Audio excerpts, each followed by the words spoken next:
Magandang araw. Ngayon nga po ay hapon dito sa aming backyard farm. Nagbawas nga po pala kami ng tubig sa aming mga fish pond at mag-harvest po kami bukas ng umaga. Bali, 2 fish pond po ng hito yung babawasan namin ngayon ng tubig. Para po bukas ay mabilis na lang po ang pag-harvest.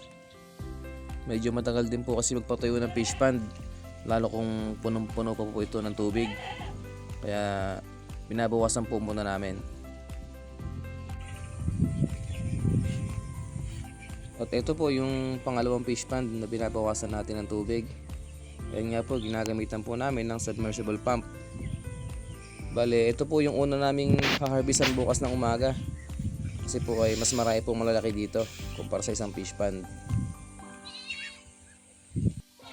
Kinabukasan po ay dinatnan ko na po yung tatay ko na nagbabawas na po ng tubig dito sa aming fish pond.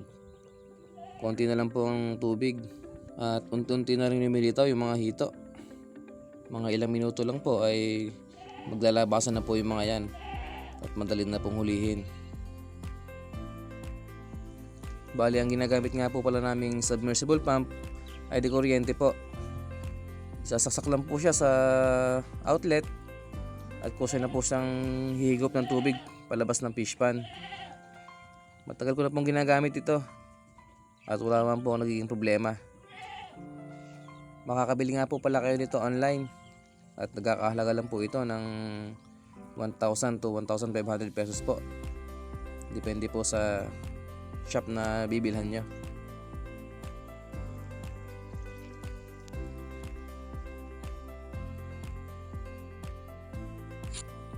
At ito na nga po yung mga hito. Kitang-kita na natin sila.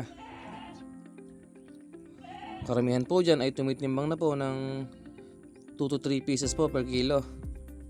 Masarapan po yun pang benta. At yun din po ang kadalasang request ng mga buyer natin.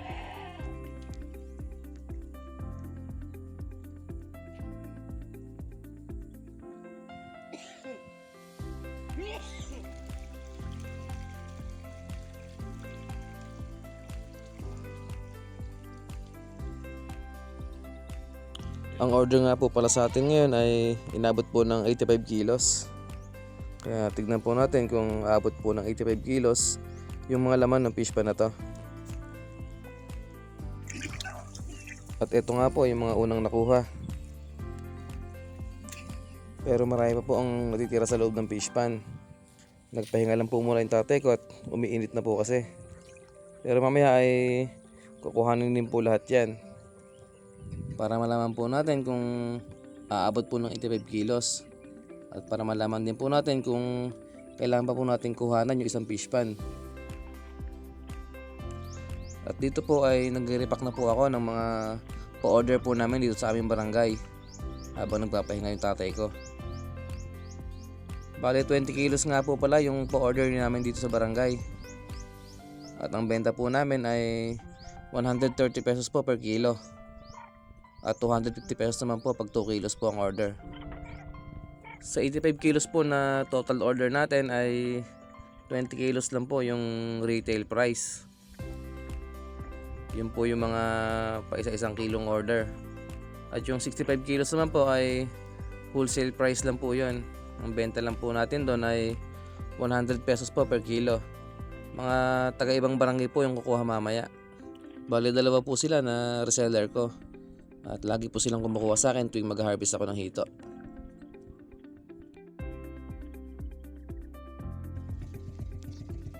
At dito nga po ay kasalukuyan na po akong nag-deliver ng aking mga pa-order. Meron po dyan na nakahiwalay na po yung mga tigi 1 kilo at yung mga tiga 2 kilo po na order.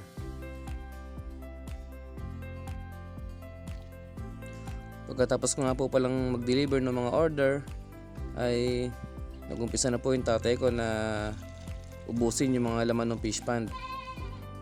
Parating na rin po kasi yung aking mga reseller, kaya kailangan ng maubos ng mga laman ng fish pond.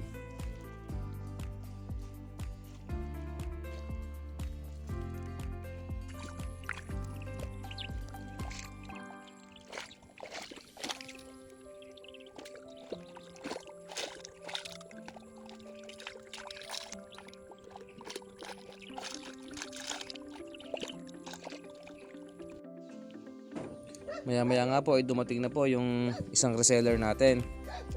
At 30 kilos po yung order niya. Pero sinosobrahan ko po yan. Para naman po ay maganda rin po ang kanyang kita. Bali binibenta nga daw po pala niya ng 140 pesos po per kilo. Mabilis lang daw po niyang nabibenta lahat yon, at kasi ay marami na siyang regular customer. Lalo't nakikita na sariwang sariwa yung mga hito. Mas madali at mas maganda kasing magbenta kung nakikita ng customer na buhay o fresh na fresh yung mga hito. Maya po ay dumating na rin po yung pangalawang reseller natin. Bali 2 beses nga po pala siyang kumuha ng hito. Kasi yung nauna niyang kinuha ay mabilis na ubos. Kaya dali-dali siyang bumalik sa akin upang mapunan yung mga order sa kanya.